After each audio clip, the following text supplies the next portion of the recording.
DD free dish, Bharat की एकमात्र free D.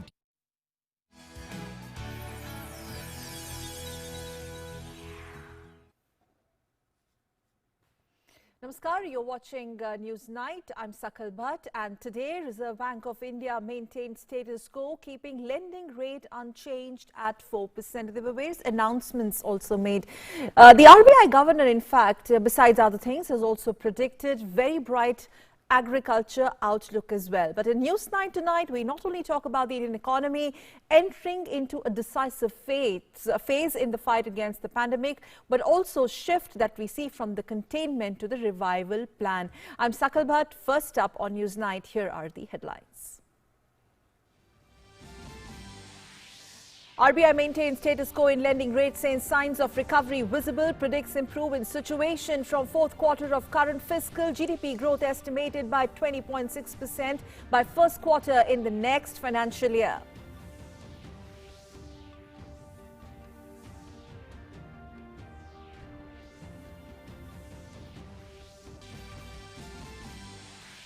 Prime Minister Narendra Modi, President Rajnath Kovind paid tributes to late Union Minister Ram Vilas Paswan. The LJP founder's mortal remains to be cremated in Patna tomorrow with full state honours.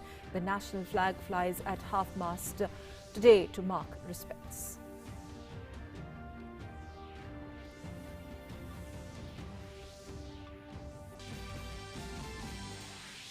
The chief negotiator of Afghan peace process, Dr. Abdullah, holds a meeting with External Affairs Minister Dr. S. Jaishankar besides the peace process in Afghanistan. The two leaders reaffirmed their long-term commitment to further deepen India-Afghanistan ties. India assures full support in peace process, reiterating its commitment for prosperity and stability in Afghanistan. Big boost to country's defence space. New generation anti-radiation missile Rudram successfully flight tested onto a radiation target located on Wheeler Island off the coast of Odisha. The missile launched from Sukhoi 30 MKI fighter aircraft.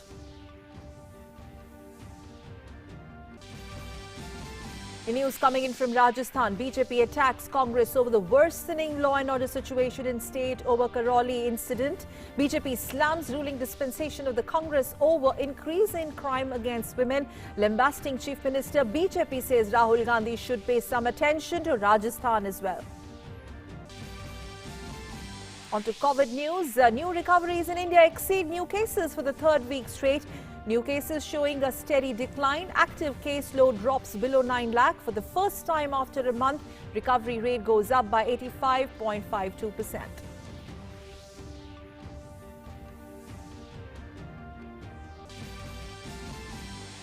And United Nations World Food Programme won the Nobel Peace Prize for its efforts to fight hunger in conflict-ridden regions last year. United Nations World Food Programme extended assistance to at least 10 crore people across 88 countries. And Rafael Nadal meets Diego Schwartzman in the semis of today. Novak Djokovic will take on Stefanos Tsitsipas in the other semi-final, and in the women's singles, Sofia Kenin will face Iga Swiatek in finals tomorrow in the French Open.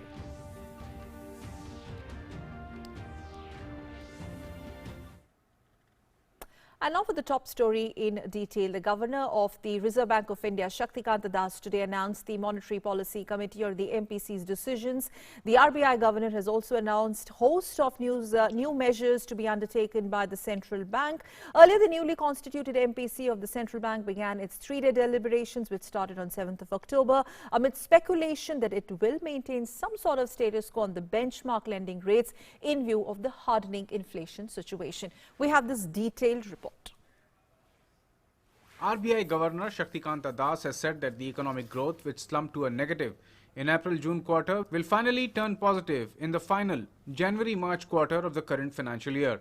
The services PMI for September at 49.8 remained in contraction but has risen from 41.8 in August.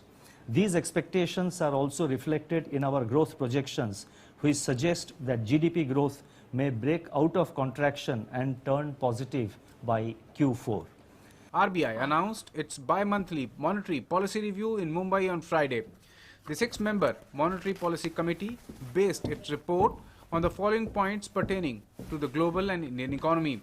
Incoming data point to a recovery in the global economic activity in third quarter in sequential terms. On the domestic front, high-frequency indicators suggest that economic activity is stabilizing in quarter 2 of the current financial year, cushioned by government spending and rural demand, manufacturing and some categories of services have gradually recovered in the second quarter. The outlook for agriculture is robust. Merchandise exports is slowly catching up to pre-COVID levels. Domestic financial conditions have eased substantially. Reserve money increased by 13.5% on a year-on-year basis, driven by a surge in currency demand. India's foreign exchange reserves stood at $545.6 billion on 2nd October 2020. Turning to the outlook for inflation, the MPC contended that Kharif sowing portends well for food prices.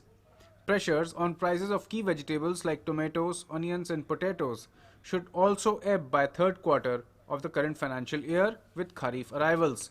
COVID-19 related supply disruptions and similar risks are getting mitigated by progressive easing of lockdowns and removals of restrictions on interstate movements.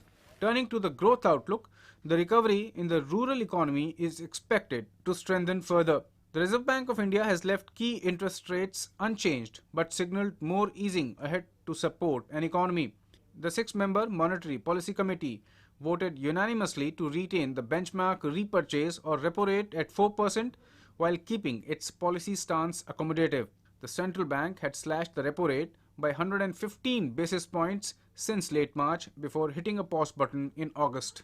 RBI will continue with the accommodative stance of the monetary policy as long as necessary to revive growth on a durable basis and mitigate the impact of COVID-19. At the same time, it will ensure that inflation remains within the target going forward. The policy repo rate unchanged at 4%. The marginal standing facility rate and the bank rate remain unchanged at 4.2%. The reverse repo rate stands unchanged at 3.35%. MPC also decided to continue with the accommodative stance of monetary policy as long as necessary, at least through the current financial year and into the next year, to revive growth on a durable basis and mitigate the impact of COVID-19 while ensuring that inflation remains within the target going forward. According to the Monetary Policy Committee, the headline CPI inflation increased to 6.7% during July-August 2020 as pressures accentuated across food, fuel and core constituents on account of supply disruptions, higher margins and taxes. In a bid to provide easy liquidity conditions, RBI also announced open market operations worth 20,000 crore rupees which will be used for buying Government of India securities. Open market operations will also be extended to state development loans. This will ease the state's borrowing programs amid lower collection of the GST. RBI also announced on TAP TLTRO, that is targeted long-term repo operations with tenors of up to 3 years for a total amount of up to Rs 1 lakh crore at a floating rate linked to the policy repo rate. The scheme will be available up to March 31st, 2021. With input from Mumbai Bureau, Newsnight Desk, DD India.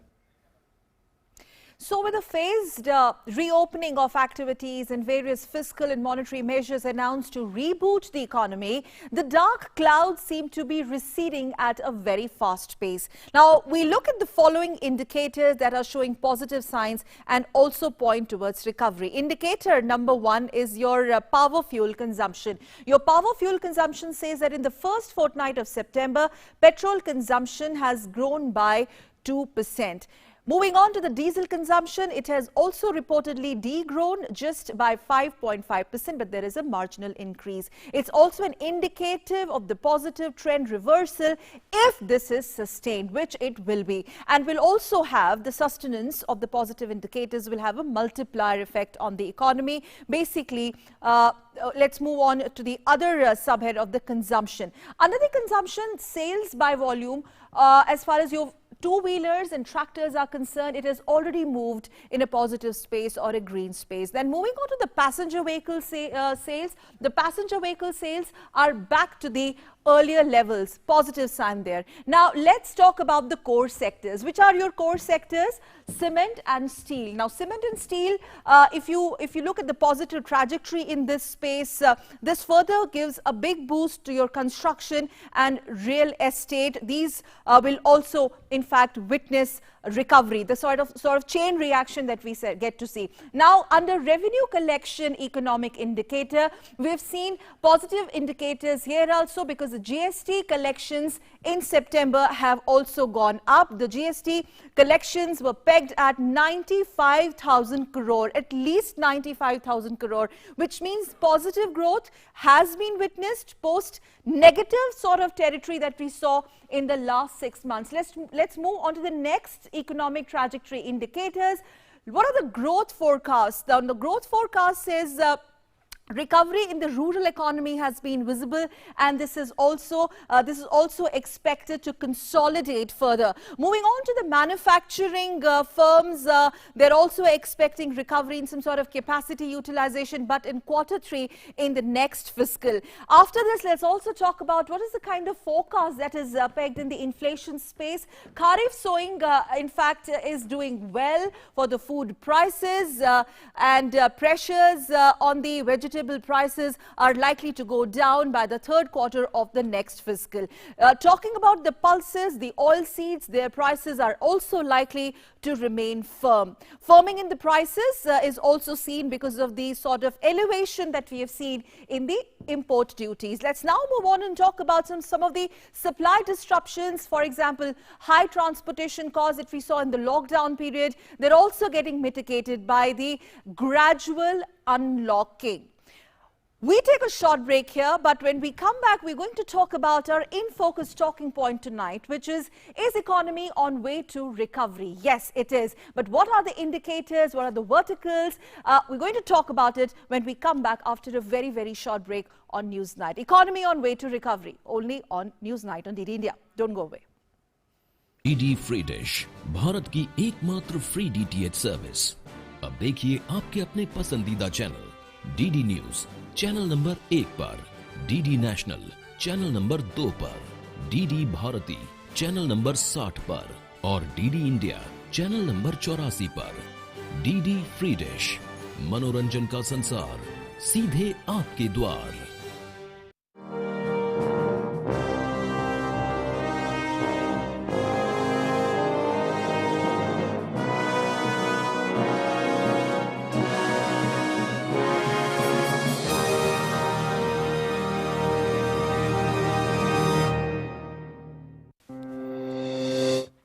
Thanks for staying with us on Newsnight on DD India. We're going to talk about the phased reopening of activities. Has this also led to economy actually getting back on track, on recovery trajectory rather? And to do so, we are joined by Dr. Arvind Virmani. He's the former ET at the International Monetary Fund and also former CEA. He's going to be joining us in a bit from now. And also Deepshikha Sirkarwar, Senior Economic Editor, Economic Times. Deepshikha, thank you so much for joining us on Newsnight. And also, sir, thank you very, very much. Honored to have you on the show. Let me start with you. How do you look at the announcements, the measures that were made today in terms of this being seen largely as a way back template, the way back template when we talk about the recovery in a big way post-COVID? Yes, we have been doing at the IGRO Foundation a lot of research on the COVID economics, the pandemic economics and the lockdown. And basically, I'm quite happy with what the RBI governor said on monetary policy, etc., because it's basically consistent with what we have been recommending. What we have been saying is that during this period, the central bank has to focus on three aspects. One is liquidity, the other is credit to every section of the financial system, and the third is the basic rates on which the whole structure of rates is built, which is the government securities. So on every front, I think the RBI has done well, and I would see this as a completion of that process. So I think the RBI's approach, RBI has been very open to understanding that this pandemic is an unusual, that normal monetary policy, normal way of looking at it would not work. And so they have been very open-minded, and they have basically understood that this is an unusual situation and have acted on all that. So I would see this as kind of the final element of the pandemic transition to normalcy. As normalcy returns, as I have been saying, and as RBI governor also said in today's conference, that I expect definitely normalization by the Q4 of this financial year. And this is something not common. 90 to 95% of forecasts who have said have been talking about negative growth in the Q4 and maybe even into the next year. Right. So in that sense, one final word, Sure. I think the governor is probably very cautious on the overall GDP, because most forecasters have been talking about a full year growth rate of -9 to -11%. I'm a lot more optimistic. Okay. So I would say I would still expect that growth rate could be about -7.5%. Of course, plus minus is very uncertain Right, world sir. These days. But I'm probably the most optimistic on that front. Okay. Compared to, Let me I have would say, Deepshika's view on your well-founded optimism. You being one of the distinguished economists of the country, Deepshika, would you agree with Mr. Virmani? And just to add to that, is this enough when we talk about rebooting our economy at this juncture where many countries are still struggling to come back to life, economically and otherwise also? If you actually see what Governor has said today, there is a lot of optimism in his statement, but there is a bit of caution as well. And when he makes the statement on recovery, it's based on, he's talked about 3-speed recovery. So he's divided the recovery sectorally, 3 segments, where, the first segment is the segment which did not get impacted so much by the pandemic, the FMCG and largely tractor sales, because we know the rural economy continued to do well. There were a lot of transfers which were happening from the government side under MNREG. There were other transfers which were happening. So rural economy continued to do well even during the pandemic and the lockdown period. Now, the second segment is the sectors, which are typically where activities begun to normalize. Soon after the lockdown was lifted, the restrictions were lifted, there were a lot of supply chains that had gotten impacted, and those have begun to improve. The supplies have begun to improve, and those have started to show gradual activity. Now, the third segment he's talking about is the sector which was very much affected, which faced the brunt, typically the services sector. Okay. Now, what we're seeing is, pent-up demand coming from a lot of sectors, and the numbers and the data is really indicating that there is some kind of recovery happening, some rebound is there. And if you look at the latest numbers also, so it was not just September, which was sort of the recovery continued there, but even the October numbers, if you look at the railway freight numbers for the first week, there is a jump of 18%. Okay. So there is definitely something happening. The pace may be, gradual, pace may be patchy, it may be here in this sector, that sector. But I think there is a point when, there is a point to be optimistic about. And when we talk about the optimism, Mr. Virmani, what would you talk to those critics who continue to hammer in on that hardening inflation rhetoric? Is this sufficient? First let me say that we can come back to this. The unemployment rate is now, the latest available in September, is now lower than it was in September 2019. So that's very interesting. We can come to that if you want. As far as inflation is concerned, it's very clear. Again, our analysis, theoretical analysis and forecasts had suggested that during the transition from lockdown to normalcy, there would be supply disruptions, supply chain disruptions, Okay. logistic costs may go up, etc. And what research in the RBI has now confirmed that 90% of this spike in prices which you see is due to these Supply logistic disruptions and supply problems, which is quite amazing. I mean, it surprises me, even though we had theoretically predicted this like 2 months ago in our paper. But anyway, so if that analysis is true, and as I said, the data seems to confirm it, then it's actually a I'm sorry I'm spike. interrupting you here, but these supply disruptions, for example, high transportation costs, etc., do you think with this gradual and well planned and well implemented unlock series, we've managed to mitigate the impact of it? Yeah, that's what I was coming to. So if it is that is the reason, then we expect this to iron out over the next few years. You know, the real transition started, let's say, around July. So we've had 3 months of it. So over the next 3 months, October, November, December, and I think RBI too suggested, the governor suggested that these would get ironed out over the next 3 months, and we should see a reasonably, I would expect a sharp decline in the inflation rate. Again, governor was more cautious. He has to be. He is the governor of the central bank. Central banks have to be very careful in forecasting. You know, I can afford to be wrong and admit it later, but that's not something which central banks generally do. Right. Let me have Deepshika's view on the GST collections, Deepshika, and very quickly, this whole thing about the revival plan, from containment plan to revival plan. You know, Sakal, if you actually look, GST is like the actual spend. You know, you are paying taxes. It's an actual consumption tax. So it's a very good indicator of what's happening in the economy. And if you look at September GST collections, it was actually at the same level as pre-lockdown, so 95,000 plus. And if you look at the issuance of e-way bills, now every good, you need e-way bills under the GST regime to move goods. So the e-way bill issuance on 30th of September was 30 lakh. So this doesn't seem like a blip in September. It seems like, you know, there is some movement, and it could be festival driven. We know the festival season's coming, and there could be pre-festive stocking happening. So now if we look at the recovery, you know, going forward, how the festive season really plays out, that is going to really show, you know, whether this recovery is going to be more sustained or not going forward. So what is it?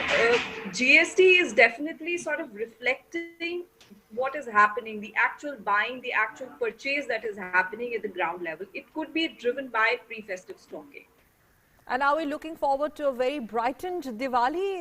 That means, Mr. Virmani, because you've been sounding extremely positive and optimistic, rightly so, with the kind of measures that have been announced today. But sir, what I'm trying to ask you, besides speculation and a lot of criticism coming from the opposition, but what do you sense in terms of the overall market sentiment, and also the overall Aam Aadmi sentiment, which is very, very important, very important? Yeah. So consumer durables clearly, as the data on the cars, the automobiles, two-wheelers we have, is actually a big surprise for most, even the auto people, from what I've heard. So that's clearly, you know, has been good in September, and one expects, and even the auto people expect that to continue in October. The only doubt they have, and one can have, is whether this is the pent-up demand which is expressing itself, and then you know, in November or December it will kind of collapse. I think there is an element of pent-up demand, but on the other hand, there will also be inventory readjustments which will keep this demand going till the next quarter, the Q4, which I touched on. And by that time, I think there will be a decent revival. The only kind of still lagging, even though the July data on IIP does show some improvement on capital goods, but that will depend much more on the push for the government expenditures on infrastructure and projects, which is reviving. There's some new orders being given, but we don't know actually how long it will take to get this started on the ground.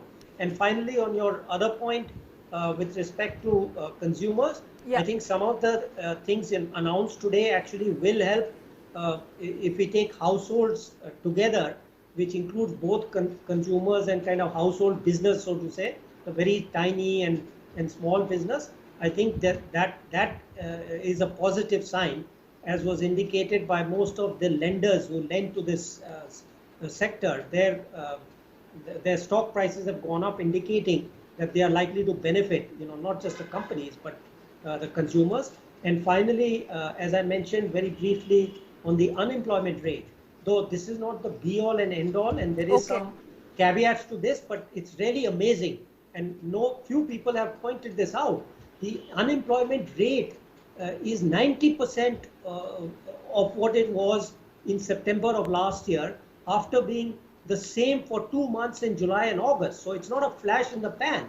The unemployment rate actually has been going down significantly and now has caught up, so to say, with what was prevalent in last September. I think that's a very important indicator. There are, of course, concerns about the labor force participation rate, but much of that is due to the pandemic, right? There are people who are fearful of going back to work, who are kind of constraining themselves. But I think the unemployment indicator indicates that the general public, as you asked, the ordinary employees, etc., are beginning to get back to work, and that's a very good sign.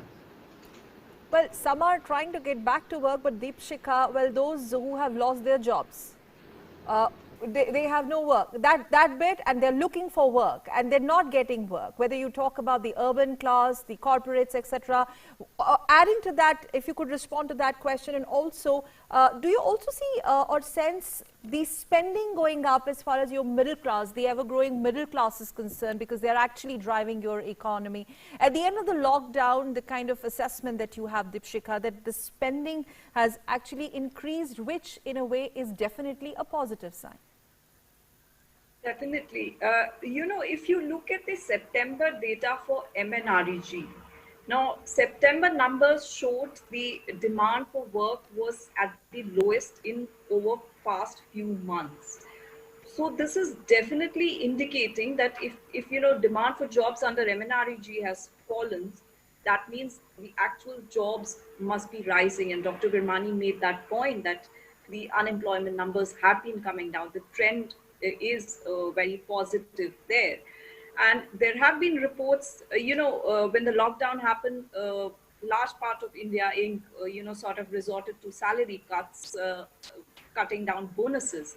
Now, there are reports indicating that these salary cuts may be, restored, and salaries may be restored. That's right. Ahead of the festive season, this definitely gives a lot of confidence to the middle class, which is a large spender. Also, we've seen over past few months, there has been a lot of pent-up demand. Buying has happened in electronics and so on and so forth.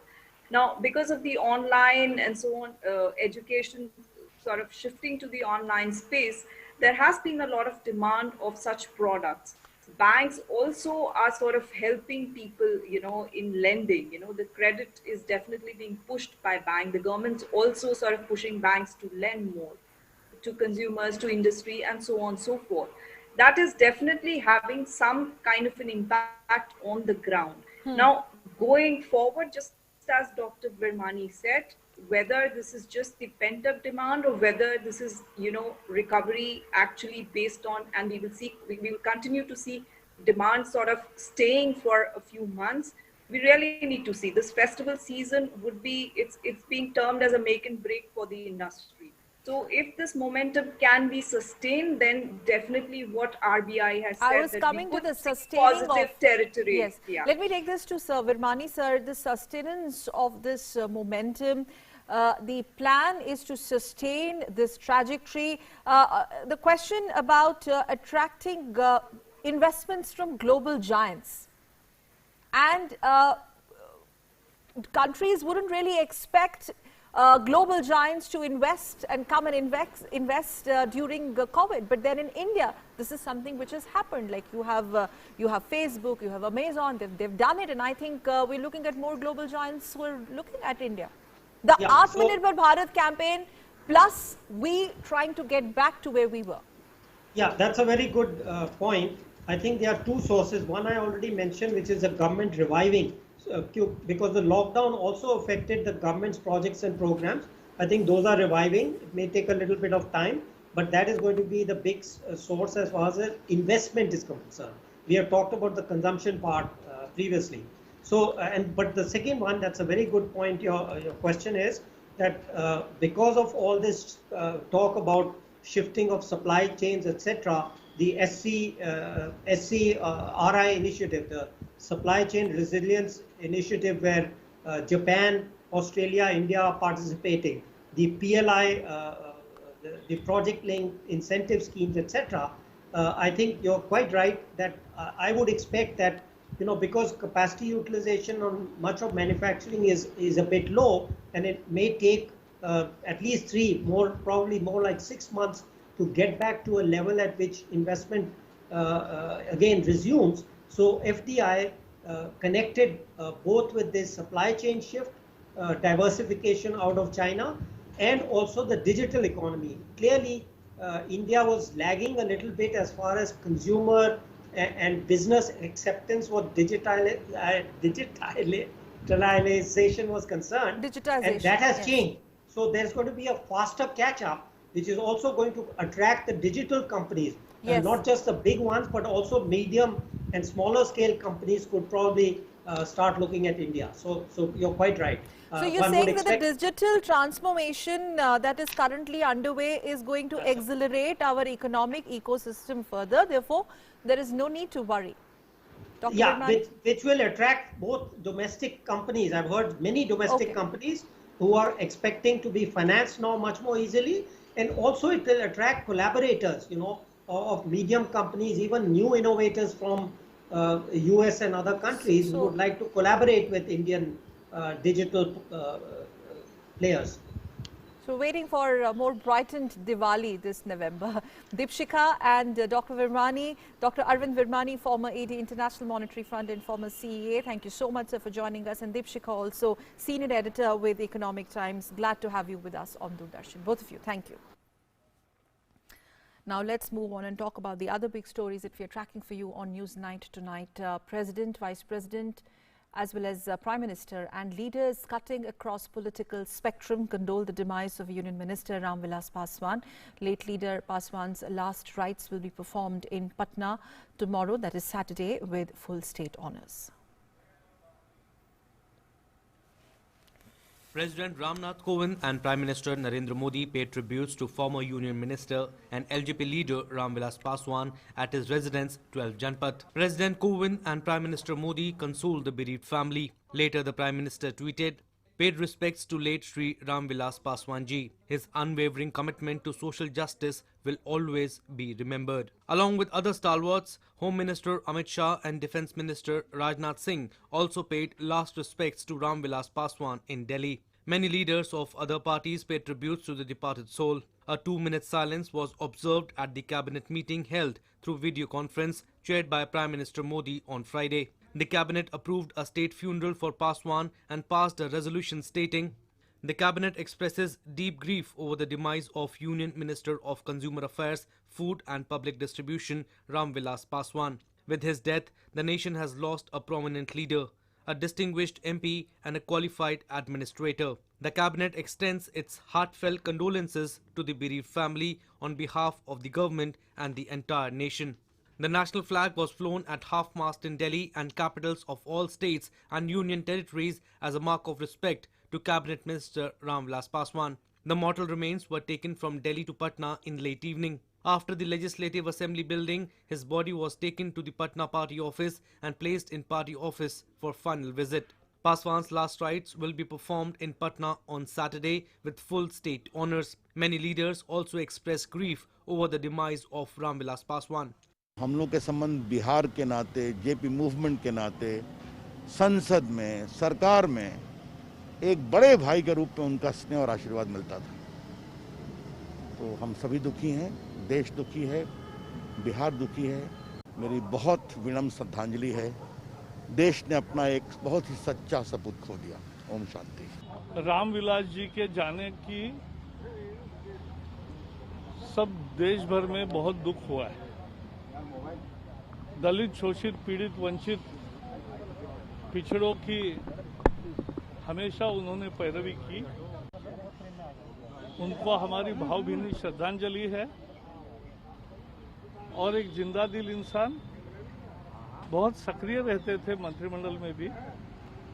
एक बहुत बड़ी क्षति देश की हुई है और सभी इसके कारण दुखी। रामविलास पासवान जी का निधन हो गया, यह खबर सुनकर मन काफ़ी दुखी है। आदरणीय पासवान जी देश के बहुत बड़े नेता थे, दलित, पिछड़ों, वंचितों के बहुत बड़े हितैषी थे। उनके चले जाने से न सिर्फ बिहार बल्कि पूरे देश की बहुत बड़ी क्षति हुई है। Meanwhile, Union Minister Piyush Goyal has been assigned additional charge of Ministry of Consumer Affairs, Food and Public Distribution following demise of Ramvilas Paswan. Piyush Goyal is currently serving as Minister of Railways and Minister of Commerce and Industry in the central government. With Shailendra Mishra, Newsnet Desk, DD India. And in some news coming in from Rajasthan, the worsening law and order situation there has turned out to be a flashpoint between the BJP and the ruling dispensation of Congress in the state. BJP has slammed the Ashok Gehlot government for increase in sexual assault of women cases and other criminal offences that have seen a recent spike. Take a look. The deteriorating law and order situation in Rajasthan is at the center of new confrontation between rival political parties. BJP has slammed Ashok Gehlot government for increasing sexual assault of women and other criminal offences. Union Minister Prakash Javadekar said that law and order has collapsed in the state, but state government seems helpless and is watching the situation as a mute spectator. Karauli में एक पुजारी की भूमाफिया द्वारा जलाकर जो हत्या हुई है, उससे पूरा राजस्थान हिल उठा है। थोड़े दिनों पहले बेहरोड में पुलिस स्टेशन पर AK-47 से हमला करके अपराधी को छुड़ा ले गए दूसरे अपराधी, और आज तक उस अपराधी का पता नहीं चला है। बलात्कार तो आए दिन राजस्थान में हो रहे हैं और ऐसे घटनाओं पर भी सरकार कुछ नहीं कर पा रही है। राजस्थान में कानून व्यवस्था ध्वस्त हो गई है। राहुल गांधी को बाकी भारत दर्शन करने के बजाय राजस्थान के जिले जिले में जाना चाहिए और वहां ये अपने सरकार से या तो इस्तीफा ले ले या सुधारने के लिए कवायद करे।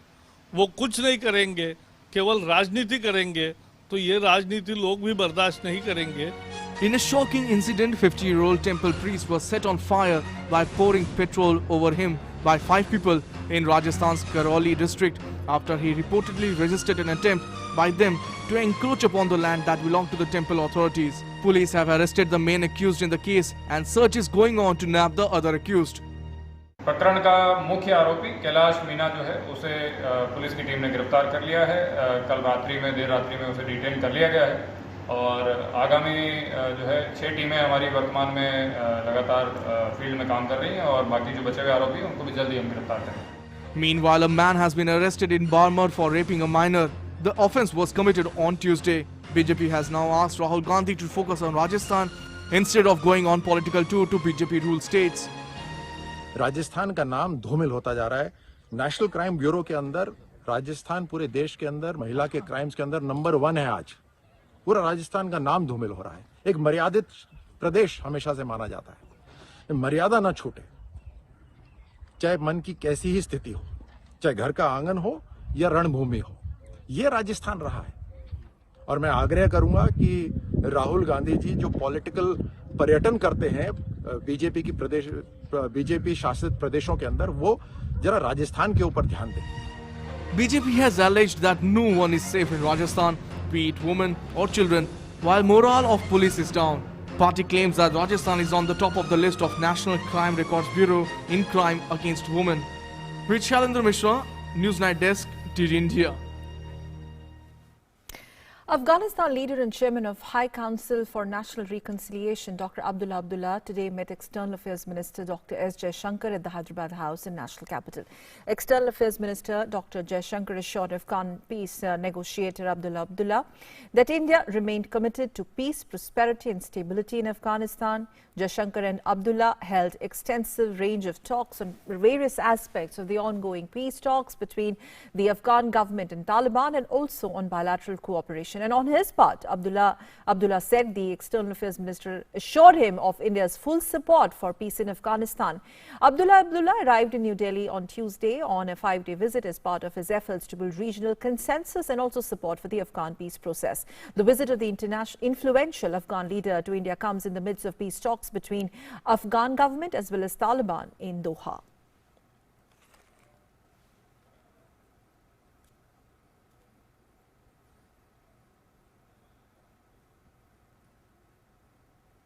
Well, new generation anti-radiation missile Rudram was successfully flight tested today onto a radiation target located on Wheeler Island off the coast of Orissa. The missile was launched from Sukhoi 30 MKI fighter aircraft.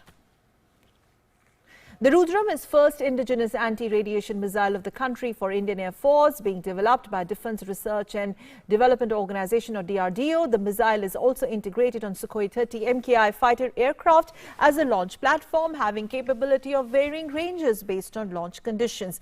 It has INS GPS navigation with passive homing head for the final attack. The Rudram hit the radiation target with pinpoint accuracy. The passive homing head can detect, classify and engage targets over a wide band of frequencies as programmed. And the missile is also a potent weapon for Indian Air Force for suppression of enemy air defense pretty effectively from large standoff ranges. And with this, the country has established indigenous capability to develop long-range air-launched anti-radiation missiles for neutralizing enemy radars, communication sites and other RF emitting targets. Meanwhile, Defence Minister Rajnath Singh also tweeted his congratulations to the team of DRDO. He said, and I quote, "The new generation anti-radiation missile Rudram 1, which is India's first indigenous anti-radiation missile developed by DRDO for Indian Air Force, was tested successfully today at ITR Balasore. Congratulations to DRDO and other stakeholders for this remarkable achievement," unquote.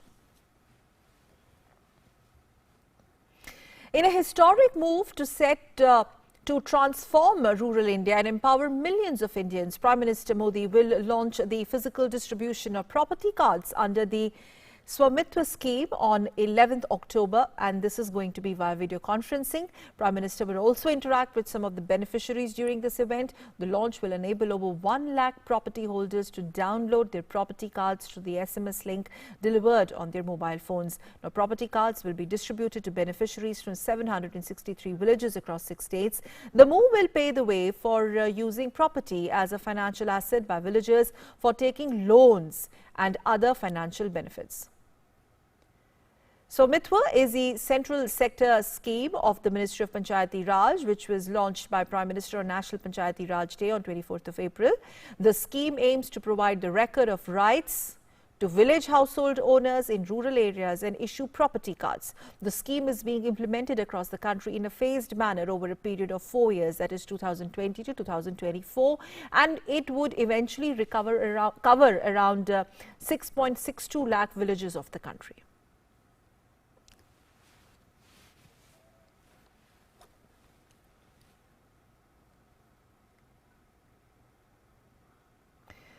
Well, we are actually flashing the high points of the Swamitwa scheme. How is it going to be a game changer? Scheme will enable villagers for taking loans and other financial benefits on the basis of their property. Basically, a big step when it comes to financial empowerment of our villages. Swamitwa is also, it's a central sector scheme which was launched by Prime Minister earlier on 24th of April, which is Panchayati Raj Day. And this scheme aims to provide record of rights, quote unquote, to rural households, basically to village household owners. And look at the numbers now, it is going to basically cover at least 6.62 lakh villages under this scheme, but this is going to be in a phased manner, in a planned manner, spread over the period of 4 years under this central government's Swamitwa scheme. Moving on, Prime Minister Modi has extended greetings to all Indian Foreign Services officers on IFS Day. In a tweet, the Prime Minister wrote, and I quote, "The hard work of Indian Foreign Service officers towards serving the nation while furthering national interests globally are commendable." Prime Minister added that their efforts during Vande Bharat mission and coronavirus-related help to our citizens and other nations is noteworthy. Well, India Post commenced its celebration of the National Postal Week, starting with World Post Day, which is also celebrated each year on 9th of October, the anniversary of the establishment of the Universal Postal Union, or UPU, way back in 1874 in Bern.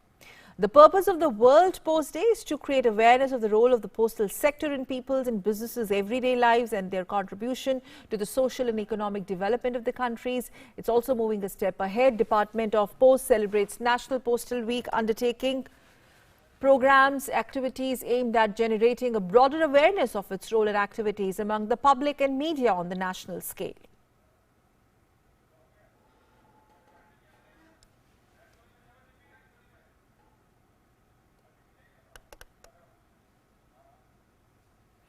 A waterlogged road, which used to be a menace for all, was turned to be a source of water recharging for neighbouring water bodies.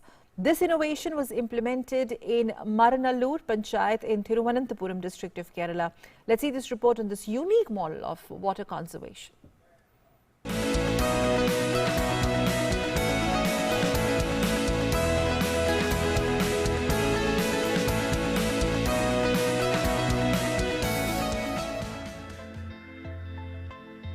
This is Puvan Villa Junction on the road to Ambala Thinkala from Aruvikkara in Trivandrum. 2 years back, the journey through the junction was not possible due to waterlogging. But now the local self-government has converted the waterlogging into a resource for water recharging, utilizing the Jal Samruddhi project, the state version of the Jal Shakti Abhiyan.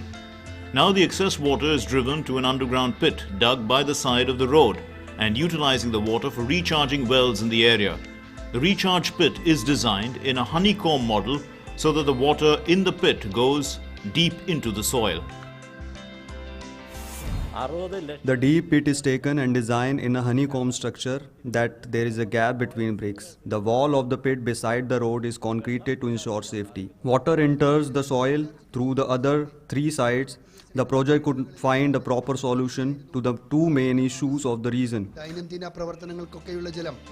It recharges about 6,000 litres of water that used to be wasted after every rain. All the wells of the area that got dried up during the summer are now water rich. Here, near the pit, all the wells are water rich after implementing the project. The road is safe now without waterlogging. The wells usually get dried in summer season, but now all the wells are water rich. The recharge pit is covered well, using cement slabs so that there is no fear of accidents. The total cost of the project, implemented with the help of the Public Works Department, is less than 30,000 rupees. By preserving the rainwater under the soil, the groundwater level and the water table can be raised. The project implemented here is a unique model of preserving rainwater and for raising the groundwater level. With Bureau Inputs, D. Sunil Kumar's report, DD News, Thiruvananthapuram.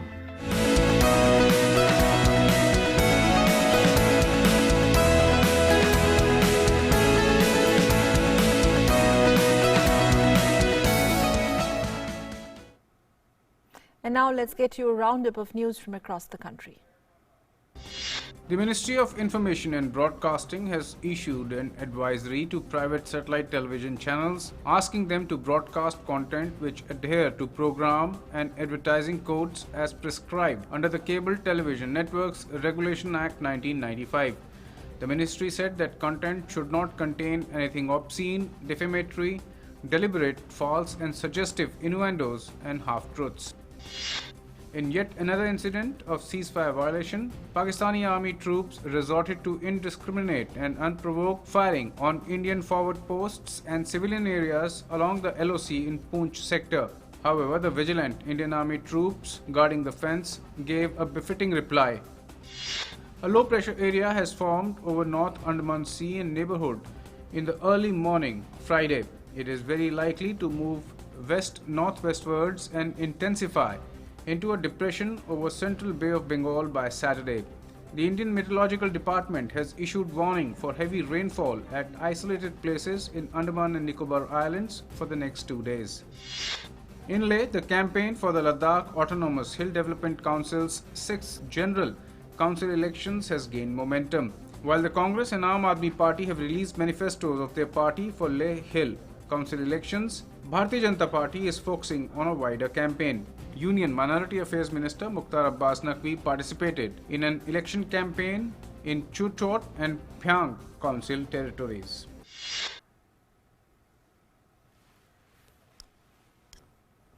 In other news, West Bengal Governor Jagdeep Dhankar has slammed the West Bengal government over law and order situation in the state. Addressing a press conference in Siliguri, the governor said that the terrorist group Al-Qaeda has its presence in West Bengal. Law and order situation in the West Bengal is very alarming. We have terror outfits like Al-Qaeda. That's a threat to national security. 6 were arrested, and those 3 who were arrested from elsewhere are also from this area. And that the state police, state agency had no idea about it. It's a very serious matter. Look at Maoism. I don't buy the statements, we are against Maoism. Someone who is a convict is part of your team. And now let's move on to our PIB fact check segment. The UGC has announced a list of 24 self-styled unrecognized institutions in the country, terming them as a fake, with the maximum of them operating from UP, followed by Delhi. Now, while 8 of these universities are from UP, Delhi has 7 and Orissa and West Bengal have 2 each. Karnataka, Kerala, Maharashtra, Puducherry and have 1 fake university each. Aspiring students are advised not to pursue higher education courses with such self-styled universities or Vishwavidyalayas. The United Nations World Food Programme won the Nobel Peace Prize on Friday for its efforts to fight hunger in the regions of conflict and hardships around the globe. From airdropping food in south of Sudan to creating an emergency delivery service to keep aid flowing in despite coronavirus travel restrictions, the Rome-based organization is also long specialized in getting assistance to some of the world's most dangerous and precarious places. Now, it provides assistance to almost, it has provided assistance to almost 100 million people in 88 countries last year. The organization has long been headed by an American, and US President Donald Trump nominated the former Republican governor of South Carolina for the post in 2017. The Nobel Committee says that the problem of hunger has again become more acute in recent years, not least because of the coronavirus pandemic that has added to the hardship already faced by millions of people around the world. Meanwhile, World Food Programme Assistant Executive Director Valerie Nuzom-Gurneri has said that awarding the Nobel Peace Prize 2020 to the UN Food Aid Organization will boost its efforts to prevent a hunger catastrophe amid the COVID-19 pandemic. Reacting to the news outside the WFP headquarters in Rome, she said that most of her colleagues around the world were celebrating through messages because of COVID-19 restrictions. The Nobel Peace Prize and awarding the Nobel Peace Prize to WFP is a sign that alongside fighting this health pandemic, we absolutely have to prevent a hunger pandemic and a hunger catastrophe. And this prize bolsters that effort. It shows the importance of fighting hunger. It shows the importance of building peace and how these two things are interconnected. So the Rome-based organization says it helps some 97 million people in about 88 countries each year, and that 1 in 9 people worldwide still do not have enough to eat. WFP runs a logistics service that has dispatched medical cargoes to over 120 countries throughout the pandemic to help the governments and health partners fight COVID-19. It has also provided passenger services to ferry humanitarian and health workers where commercial flights were actually unavailable. And now Mask Up India, which is an initiative of the DD India to encourage use of face masks in the fight against COVID-19. Take a look. A global pandemic that's causing havoc worldwide. Search for an effective vaccine is on. Until then, the only option is caution and prevention. Now that the country has opened up under Unlock 5, it's all the more critical that we don't let our guard down. Face mask has been found to be the most effective means to fight the spread of COVID-19. World Health Organization and various researchers have also found that masks are critical in mitigating the spread of COVID-19. When you wear a mask, you protect yourself and people around you. Wearing a face mask helps prevent the spread of COVID-19, but only if worn properly. बिना mask या face cover के घर से बाहर निकलने की अभी कल्पना करना भी सही नहीं है. Be a part of DD India campaign. Mask Up India. Come and join our initiative to fight COVID-19. Share your stories of masking up with us on Facebook and Twitter. Mask Up India. It's a simple task. Just wear a mask. Mask Up India. Mask Up India. Mask Up India.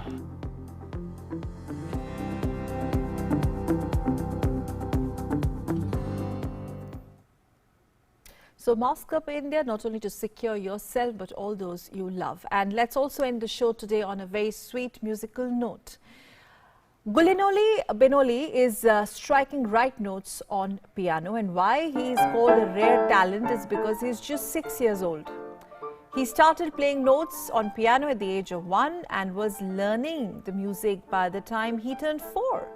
He has already bagged some awards, and this is him on your screens rehearsing Italian polka for a forthcoming concert. And mind you, this boy that you see right on your screen is all of 6. Thank you so much for tuning into News Night.